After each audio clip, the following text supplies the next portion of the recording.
Today we're going to check out Kagero Deception 2 on the PS1.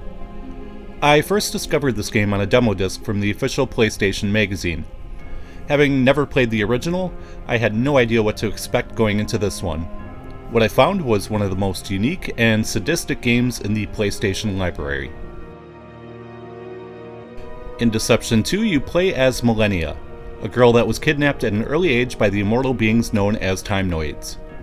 They then brainwashed her into protecting their race from humans that desired their power, but also didn't want her to rebel against them.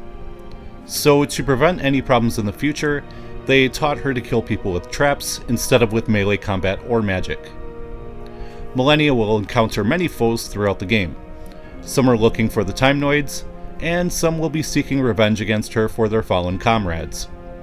How you interact with these enemies will determine which of the 4 endings you will receive. Before diving further into this review, I do want to mention the dreadful North American cover art. Now, if I had never played the demo and just saw this sitting on store shelves, I probably would have passed it by. While it isn't the worst cover art I've ever seen, it definitely doesn't make me interested in picking up the game to look at the back. The Japanese and European covers look much better though. As I mentioned before, you must defeat enemies through the clever placement of traps. In every room of whatever location you're currently in, you will be able to place 1 floor, 1 wall, and 1 ceiling trap. Using 2 or 3 of these together will create a trap combo, which will increase the amount of ARC, the game's currency, that you will receive at the end of each chapter. You will also be able to combine these with various traps already in the rooms to increase your combo damage even more. One important thing to note is that the game does not reward you for using the same combinations over and over again. I really like this, since it encourages you to experiment with new ways to vanquish your foes. Once the chapter is over, you'll be taken to a menu screen where you can save your game and view enemy data for the next chapter. You'll also be able to use all the ARC you've acquired to develop brand new traps to use in future missions.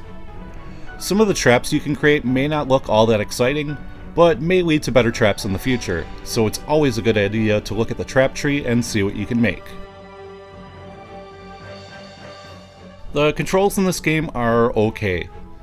While setting and using traps is relatively easy, moving Millennia around can feel a bit clunky at times. It's certainly not the worst controlling game I've ever played, but at times I wish the controls were a little smoother. When you need to avoid an attack from an enemy, it's not always easy to do.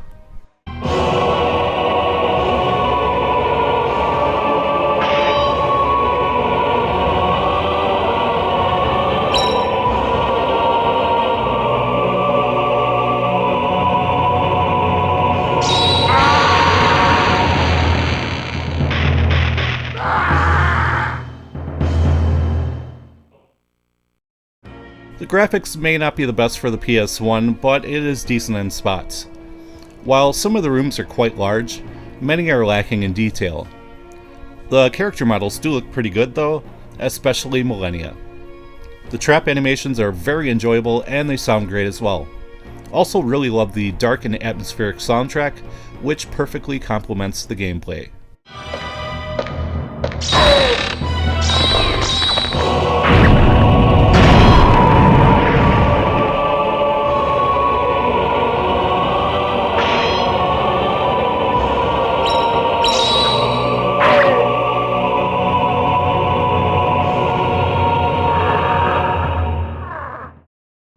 Kagero Deception 2 is a very enjoyable action strategy game.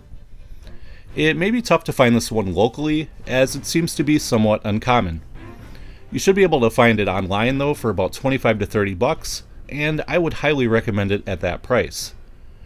The game is very unique and has some nice replayability to it as well. It definitely belongs in any PlayStation collector's library. And that will do it for this one. As always, I want to thank you guys for watching, and I will see you next time.